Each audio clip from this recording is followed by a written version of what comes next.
Hello viewers, welcome to खाला जानस kitchen. मैं हूं फरखंदा और आज मैं बना रही हूं कुछ लोगों की फरमाइश पर हलीम, जिसे दलीम भी कहते हैं। अपने पाकिस्तान और इंडिया में तो ये बहुत पसंद किया जाता है, लेकिन मिडल ईस्ट और सेंट्रल एशिया में भी ये थोड़े से फ़र्क से पकाया जाता है। ये बहुत ही आसान रेसिपी है और इसका रेशो कुछ यूँ है कि अगर एक हिस्सा है गेहूँ, तो 3/4 हिस्सा जौ, आधा हिस्सा चने की दाल और चौथाई हिस्सा यानी कि 1/4 मूंग की दाल, मसूर की दाल, उड़द की दाल और चावल। गेहूं, जौ और सब दालों का वजन जो है वो टोटल का डबल हम गोश्त लेंगे। मैंने लिए हैं 100 ग्राम गेहूं, 75 ग्राम जौ, 50 ग्राम चने की दाल, 25 ग्राम मूंग की दाल, 25 ग्राम उड़द की दाल, 25 ग्राम मसूर की दाल और 25 ग्राम ही चावल। मैंने गेहूं और जौ को अच्छी तरह से धोकर उन्हें इकट्ठा रात को भिगो दिया था और ये सारी रात भीगे रहे हैं।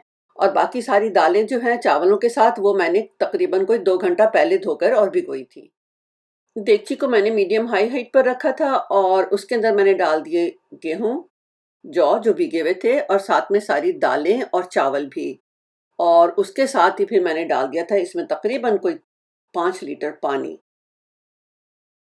आप अगर प्रेशर कुकर में पकाएंगे तो फिर आपको कम पानी की ज़रूरत पड़ेगी। तो अब देखिए ये इसमें उबाल आ गया है अच्छी तरह से, तो झाग को मैंने निकाल दिया था।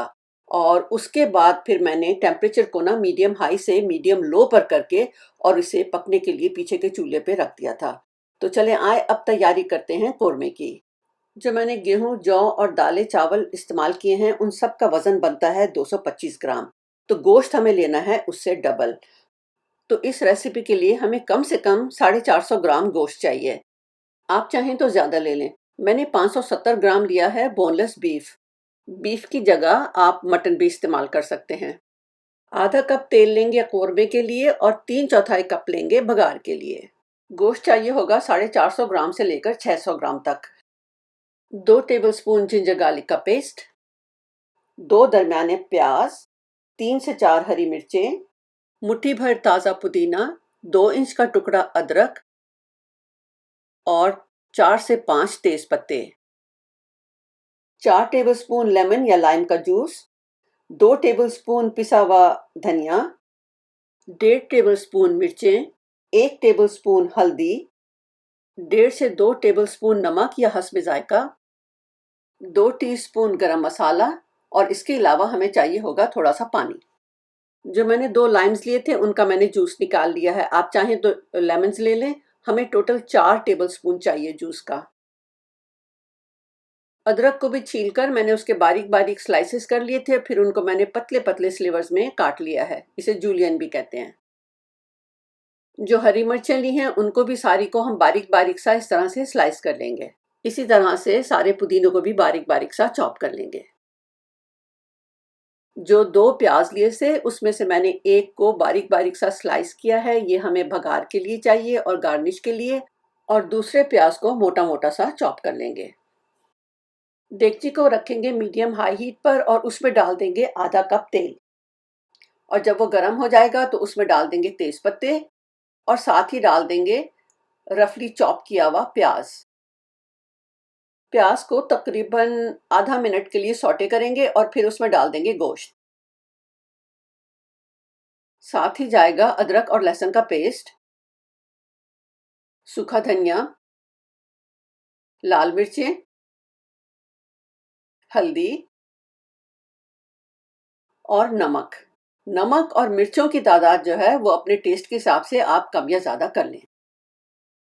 इन सब चीज़ों को मिक्स कर लेंगे। और अब इसमें जाएगा तकरीबन 1.5 लीटर पानी। अगर आप प्रेशर कुकर इस्तेमाल कर रहे हैं तो फिर कम पानी पड़ेगा।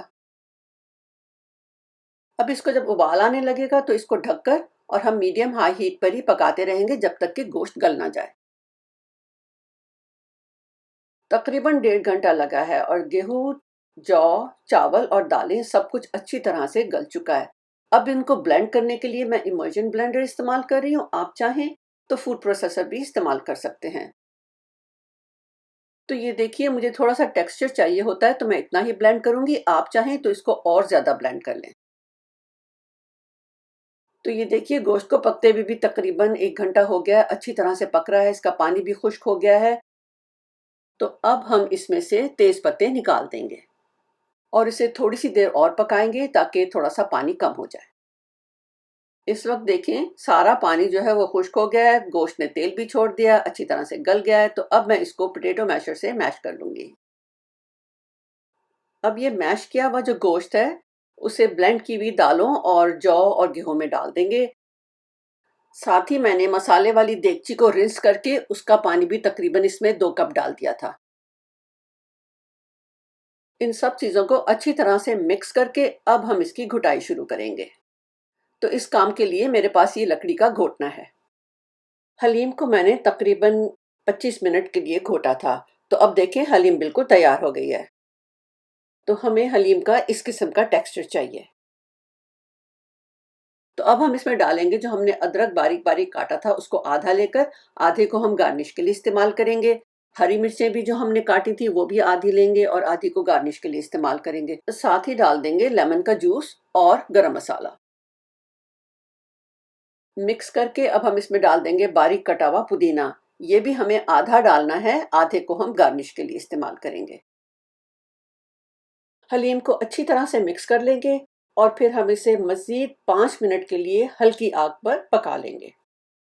इस वक्त मैंने नमक चखा था तो मुझे कम लगा था तो मैंने तकरीबन 1.5 टीस्पून और डाला है। इसे भी मिक्स कर लेंगे। बघार के लिए मैंने तकरीबन 3/4 कप तेल लिया है और उसमें डाल दिया है बारीक कटा हुआ प्याज। प्याज को मैंने मीडियम लो पर पकाया है ताकि ये एक सा ब्राउन हो और क्रिस्पी भी बने। तो ये देखिए प्याज परफेक्टली ब्राउन हो गया है। अब इसमें से मैं थोड़ा सा प्याज जो है वो गार्निश के लिए निकाल दूंगी और बाकी का मैं बघार लगाऊंगी हलीम को। बघार डाल के हलीम को मिक्स कर लेंगे और हलीम अब परफेक्टली तैयार हो गई है। इसको आप नान के साथ भी खा सकते हैं, हमारे घर में ज़्यादा इसको रूखा ही पसंद किया जाता है। सर्व करने से पहले हम इसको गार्निश कर लेंगे तली हुई प्याज, पुदीना, अदरक और हरी मिर्चों के साथ। तो ये लीजिए बहुत ही मज़ेदार हलीम या दलीम बनकर तैयार है। उम्मीद करती हूँ आपको ये रेसिपी पसंद आएगी। एंजॉय।